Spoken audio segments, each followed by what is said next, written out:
business with a servant's heart. Welcome to the podcast. Steve Ramona. Inspiration, motivation takes. Listen to the pod. Welcome to Doing Business with a Servant's Heart. I'm your host, Steve Ramona. Every episode is an invitation, a reminder that business and life, and we're going to say music, isn't just about profit. It's about purpose. It's about showing up with a servant's heart in every deal, every decision, every day to make a powerful impact on others. My guest today, who's big in music, was an actor, he's going to light you up. He's lit me up for about 10 minutes before the show. He's going to motivate you. He's going to challenge you. And more importantly, you're going to walk away with tools that will inspire action both in your life and in the lives of others. So before we dive in, here's your homework today. How are you going to serve yourself and others today? Doesn't have to be a big impact. Even a small act of kindness or courage can change the game. So lean in, take notes, and let's discover how servant leadership in business can create a ripple effect that lasts far beyond the bottom line. Quick shout out to my sponsor, Epic Impact. The 4-step system transformed how I pitch, post, and podcast and tell my story. Whether I engage, I persuade, inspire, or close with clarity. Grab your free trial at epicimpact.ai with the promo code Steve. With that being said, let's start our show. Jeff, welcome to Doing Business with a Servant's Heart. Hi, Steve. Thank you for having me. Well, I'm excited because I'm 64 and Jeff was an actor in Karate Kid, very big show, but then turned to music. Tell us that story. You went from acting to jump into music. Well, no, I never went to acting. Acting kind of discovered me by accident. The way life happens, just things kind of, first of all, I'm a musician. First and foremost, I was singing and playing guitar and piano and, wanting to be a singer-songwriter, when I was 16, 15 years old. And various events that I took place in, like shows that I was involved in and different things led me to meeting people that were in the acting world. And really, to be honest, it's all the same message. It's music, acting. It's an art form, and it's an art form that is meant to be a form of communication. So there's blurred lines between the two. So at the time, I took the opportunities when they came, but I didn't pursue them because they weren't necessarily what was in my heart. So to answer your question, I didn't go from acting. I went from music, sidestepped into acting, got into a couple well-known things that were happening in the 80s, and then, quickly shifted back to music. And never went back. Not because I don't like acting, but acting wasn't my passion. It was just something that happened to me as a 16-year-old, Yeah. You talked about passion before the show. How important is passion for you for people to hear why it's so important for them, for their life and their business? Oh, well, first of all, passion is paramount. If you're not passionate about something, you're not going to find the energy to do it to the degree that you need to develop, whatever you need to develop. Passion is not something that you wake up and are passionate about. Passionate comes from a deep understanding of yourself. Even if you're not able to verbalize what that is, there's a sort of a sense of purpose, perhaps a sense of direction that may look very vague on the outside, but somewhere in there, there's something driving you, a life force, call it whatever you want, but that's what passion is. So if you're passionless, you're obviously not interested. Yeah, that's not good. That's not good. It's not that it's not good. It just means it's not where you belong. Okay. Everyone is passionate as long as they have a pulse flowing through their body. There's a passion there of something. The question is this the passion that you are aligned with? Does it align with you? Does it feel comfortable? Does it, when you put on a shirt, is it your shirt or does it feel like you're wearing someone else's? And that takes time. You're not supposed to know that. You're not supposed to put on a shirt and know immediately if it looks good. Sometimes you got to wear it a little while and decide this ain't for me. And that's good too. That's what happened with acting. I fell into acting And I got a couple parts, and I was like, "Oh, this is great. I like the money. I'm meeting people. This is cool, but it's not my shirt." To destroy a bad analogy, but you get my point. I mean, there's a certain amount of honesty that goes along with passion for an individual, in my opinion.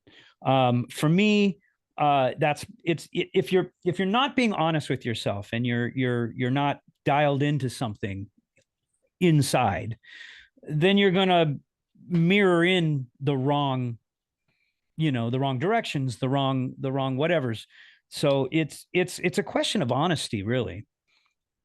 Yeah, I think that's I agree with you 100%. Being authentic, genuine, honest. Authentic, that's even a better word. Yeah, it's really good. So in your musical journey, you're part of Survivor, Eye of the Tiger audience. If you've all heard it, it's a popular song. I told you that we played it at high school football at halftime, walking out, going crazy.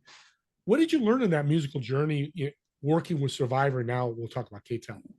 Well, first of all, Survivor came many, many, many years after Karate Kid, but the connection there is just bizarre. I mean, you just talked about passion and authenticity. Well, what's interesting is that sometimes when you're dialed into something, there are familiar connections that we don't see, but they later, if you look back, you go, oh, that kind of connected with that, and that connected with that. And it's not that there's a reason for that. It's because there's a certain there's just certain things that I don't want to sound weird, but they kind of vibrate together, if you will, so back in those days, Survivor had nothing really to do with Karate Kid, other than they did have a theme song. But the reason why they got the theme song was because of Rocky III, Eye of the Tiger. And the same company, music company, Scotty Brothers Records, was working with Jerry Weintraub, who produced these monster movies back then. He produced Rocky, he produced A Karate Kid, and if you look at the same director, John Avildsen was the director of Rocky I, and he was the director of Karate Kid. So there were some reasons for that. They wanted Karate Kid to echo some of the storytelling elements of Rocky. So it wasn't surprising. At the time, we didn't think about that, but that's exactly what they were trying to do. So they wanted to get the band. Anyway, the band had a song called Moment of Truth, which they didn't write. It was written by Tim Conti, who wrote, Gonna Fly Now, da da da da da, from Rocky, and Peter Beckett from Player, Baby Come Back.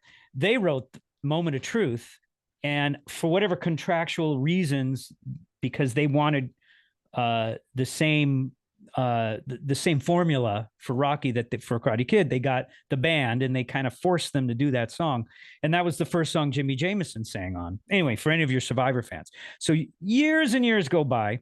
Turns out I'm in the video from the Moment of Truth because by virtue of being in the clips of the Karate Kid. If you ask me how I met them, I mean, I've been playing in the LA music scene. I'm from Los Angeles for 100 years. I mean, I've been playing forever, keyboards and singing in sessions and everything. So I don't know exactly who connected me to them. I just got an email from their management asking if I'd be interested in meeting them for a keyboard position. And that's how that happened. I flew out to Chicago, and the rest was history. And that was in 2016. So way late in the game.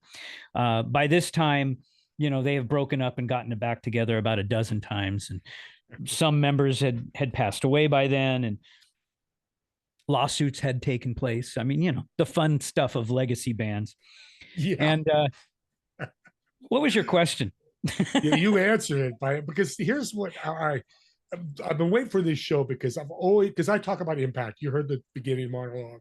We want to impact people. I think music is a huge way. I'm terrible with music. I love listening.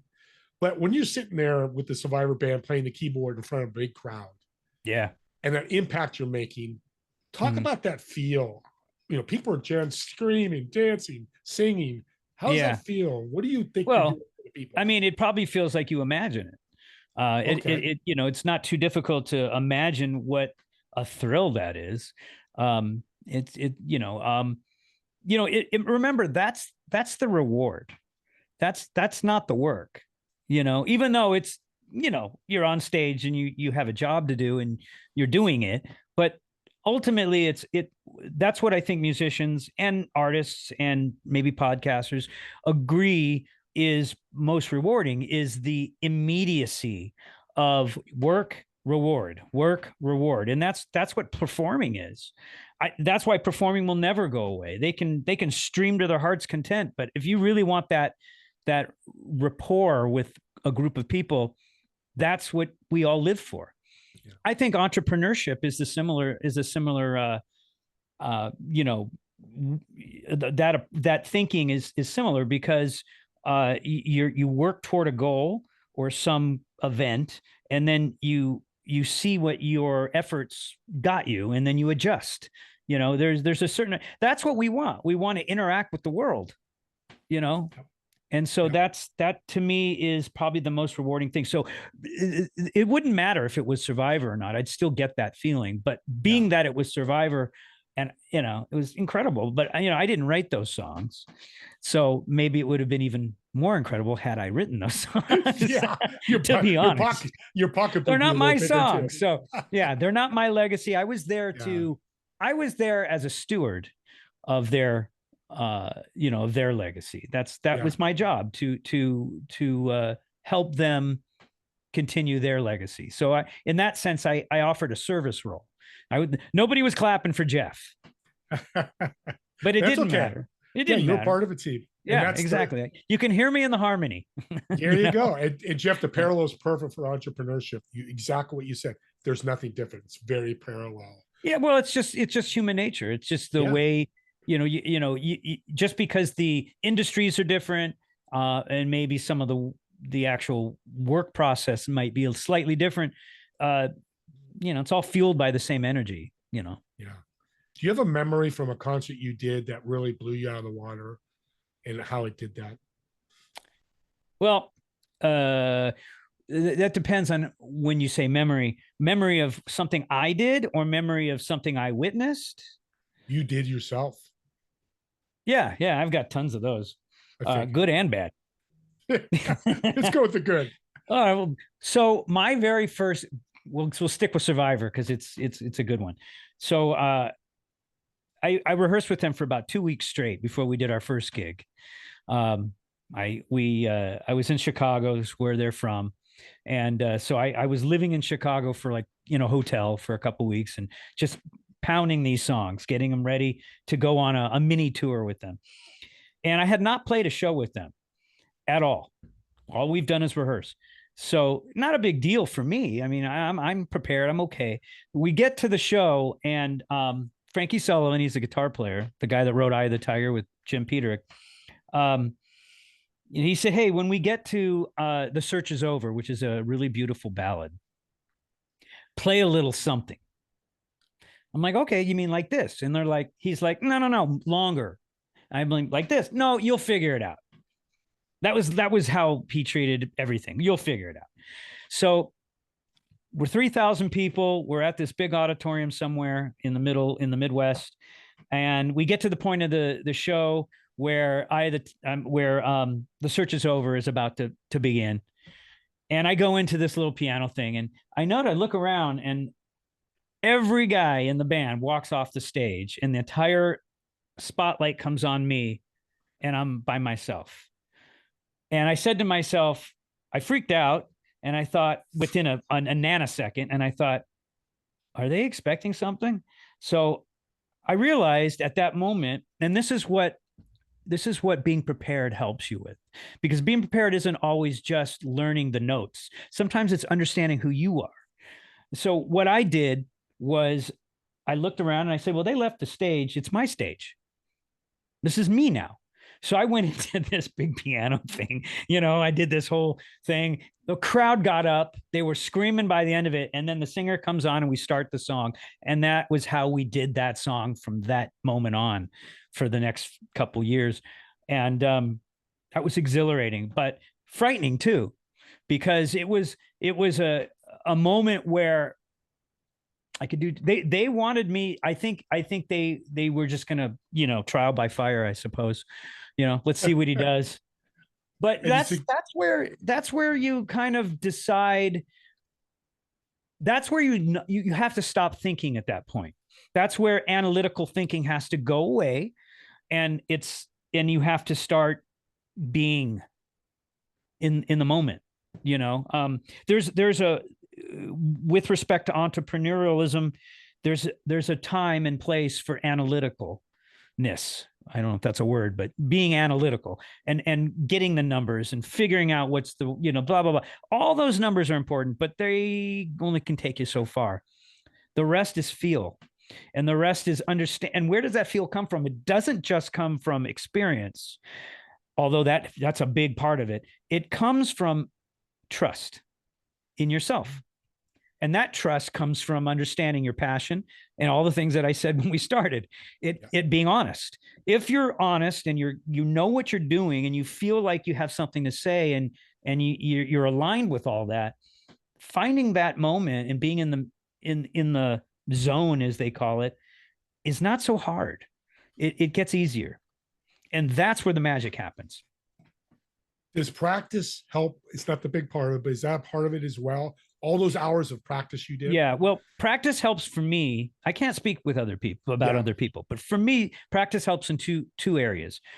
Muscle memory, because what you're striving to do in a live situation is stop thinking. Stop thinking and just be.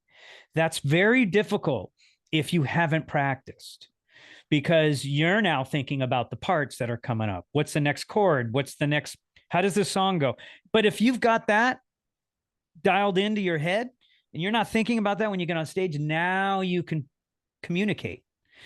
You have the tools. So that's the first thing. And the second thing, it gives you a sense of calm, because whatever parts that I'm learning or trying to strive to understand, I'm committing those to memory.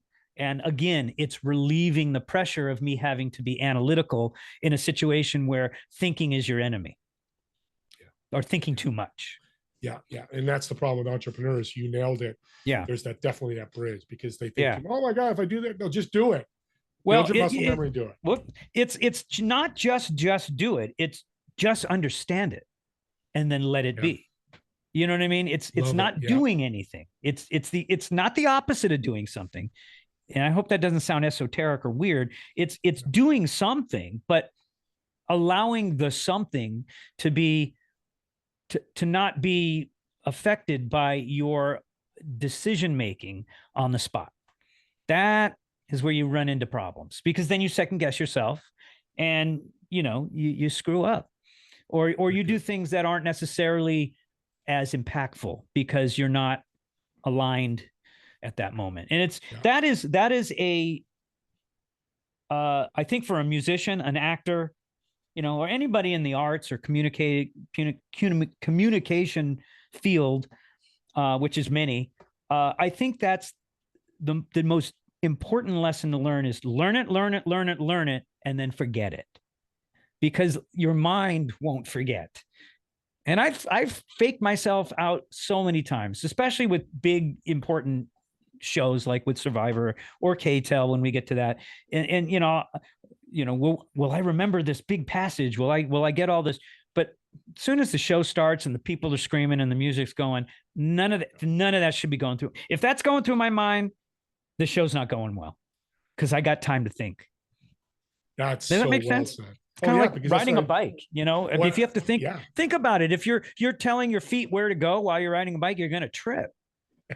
You got to just let your mind knows what to do. Just shut the hell up. Yeah. Podcast the same way. I've done 800 shows and I could do these blindfold. Even if I don't have the energy, I could make it happen, because it's just muscle memory. It's so perfect. Yeah, there's a difference between doing something by rote, because that can be boring, and you got to remember, your job as a performer, whether it's singing or performing or art or whatever, is to communicate. That's it. I have a message and I want to give it to you. And that can be on many different levels and, can have a lot of nuance. But the bottom line is if I'm worried about what I'm saying, then I'm editing too much and you're not getting the essence of the message anymore. And that's getting obscured and obfuscated by your fear or whatever it is that's stopping you. And that's a hard thing for some to finally get over. But I think the best ones, the ones that are most successful at that, have figured out a way to turn it off. Turn it on, turn it off. You know what I mean? And they're successful because they do that. Yeah. It's powerful. Let's jump to the present. Sure. I love 70s music. K-Tel All Stars. Your 70s, you call it the Ultimate 70s Show. The Ultimate 70s. It's actually called the Ultimate 70s Experience. Okay. Yeah. So what's it about? Well, the show is a band played the final show of a sold out concert in the 1970s. And on the way to the next show, trucking down the highway, yes, I'm doing this by rote because this is part of our show, is three angels appeared to them, the Charlie's Angels, and gave them a vision of the future that modern music had lost its soul. So we're transported from the 1970s to today to save rock and roll. I know that sounds hubris and a little arrogant, but it's tongue in cheek. But the truth is that we are trying to reproduce songs from our past, from our childhood, that we're trying to reproduce them in a way that they were reproduced then, using the equipment of that era. No tracks, no iPads and red keyboards on stage. Real musicians playing the music the way it was intended to be played had we been those bands back then. And within that show, we try to play we only play songs, from 1970 to 1979, top 10 hits and one-hit wonders, and they all appeared on a K-Tel release at one point, a compilation record from the K-Tel series. And for those uninitiated, K-Tel was the Spotify playlists of the 1970s. So you could go to a record store. Fortunately, they still have those. You could go to a record store and buy a compilation record that K-Tel put out, a cheap piece of crap record, but it would have a Kiss song on it, a Neil Diamond song, Olivia Newton song, John song on it. It would have, Elton John on it. So my point is you could be a 10-year-old kid and get exposed to an enormous amount of music. And at a cheap price. So, music, the record companies hated them, but loved them because they helped keep their artists relevant. And so we kind of picked up on that thinking, well, we play all these great songs. Let's just call ourselves K-Tel. And so that the show is peppered in the show is moments of nostalgia, pieces of commercials and TV shows that are relevant to the songs we're playing. And we'll do everything. We'll do stuff that you just haven't heard played live before, stuff by a band called, say, Blue Suede, Hooked on a Feeling, but we'll do Bohemian Rhapsody from beginning to end. We do Aerosmith, we do Boston, and then we'll do, David Cassidy, and we'll do Andrew Gold, who with Lonely Boy and 10cc, everything that was played on AM radio in the 1970s is up for grabs with us. You just sold a ticket to me because that's my era. It's a great show. Oh, I'm not saying that. I mean, I would go see this if I wasn't in it. Yeah. It's fun. And where could people come to the show? Well, since we're mentioning it, our next show happens to be, I don't want to date your podcast because who knows when you're gonna post this, but October 10th, 2025, at Sam's Town Live, which is off of Boulder Highway in Las Vegas. And it's a beautiful theater. And that's the next show. But our website is the K-Tel, K-T-E-L, 1L, All Stars, 2 L's, no spaces, no hyphens, no caps, .com, the KTelAllstars.com. Get the full schedule there. When they come out to Vegas. Yeah, everything, all about the show is there. We have a little documentary about the band there. There's quite a bit of information. And if you mention this podcast, they'll charge you double. I'm just kidding. I'm joking. I'm kidding. No, go outreach because I will be out there because it's interesting because we're coming to the end here this kind of music's coming back to kids, right? Kids want to hear these songs, right?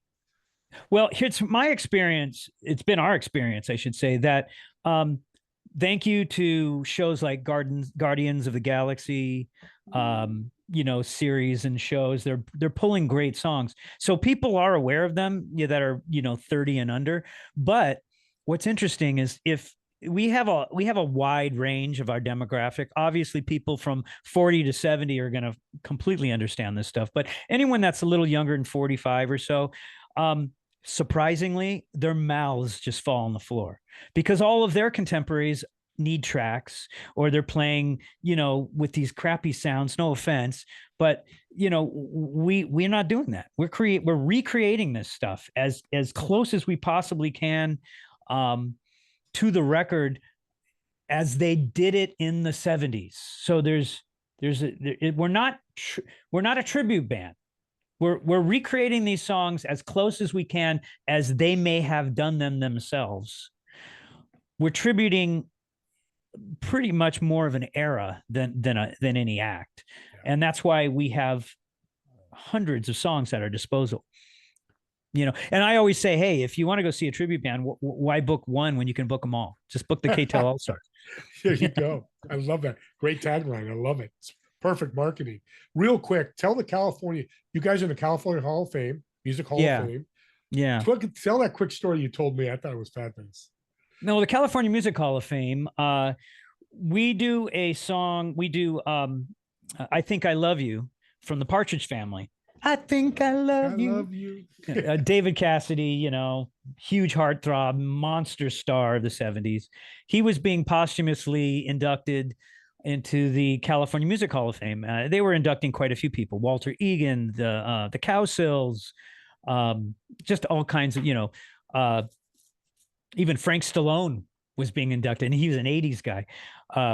Anyway, that's another story. But we do a bit where we do a Partridge Family song. We do I Think I Love You as a kind of homage to Partridge Family, just because it's a great song that was on a K-Tel record. They saw us do this and thought, hey, this would be fun. It just aligns with their wanting to induct him.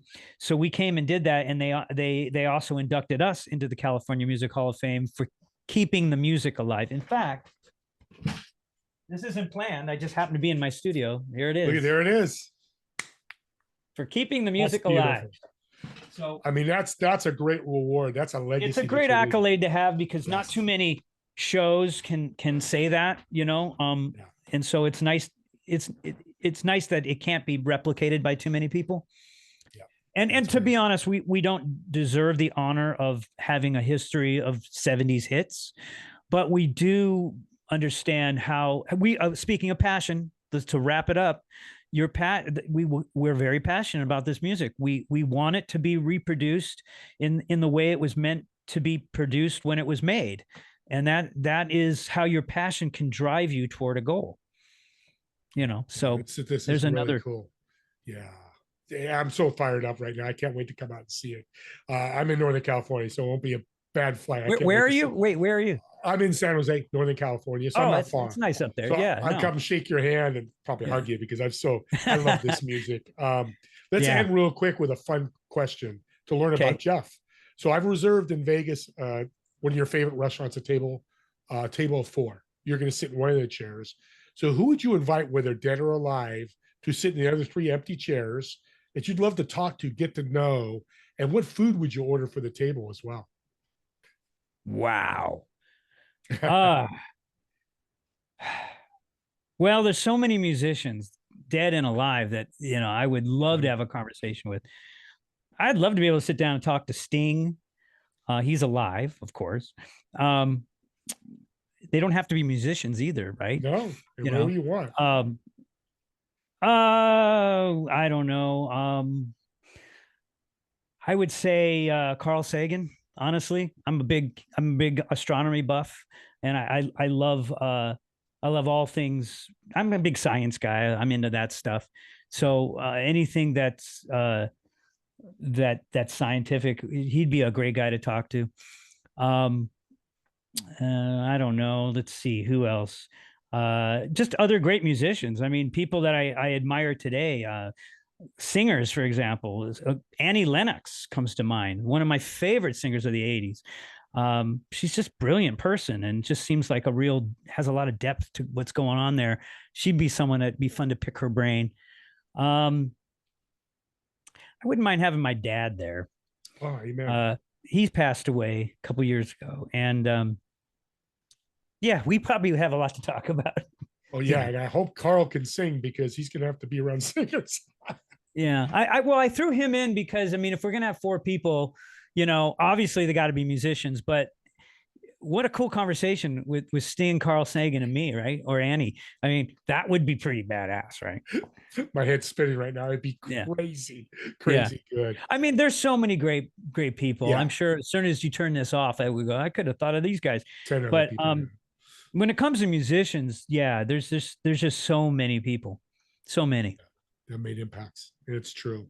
Yeah. Thank you for being a great guest. Thank Your you. stories are great. Your passion is so awesome. Like I said, you sold me, and I hope audience you go out to Vegas, make a trip out there. Vegas, I think it's fun, but go see the KTEL. When I say this right, All Stars, the ultimate 70s experience. Go out and see them. Besides Yeah. the website, any other way they can connect with you, or is the website the best? Website's great. We have all of our contact ability there. You've got all the information about the show. But if you're just screwing around and you're on YouTube, type in the KTEL All Stars. You can't not find us. We're everywhere. That's what We I'm have a gonna do right Facebook after the show. page, Yeah. Beautiful. I'm going to do that when we get off the show. Audience, hope Awesome. you do the same. Thanks again, Jeff. And audience, subscribe to the YouTube channel and share this link out.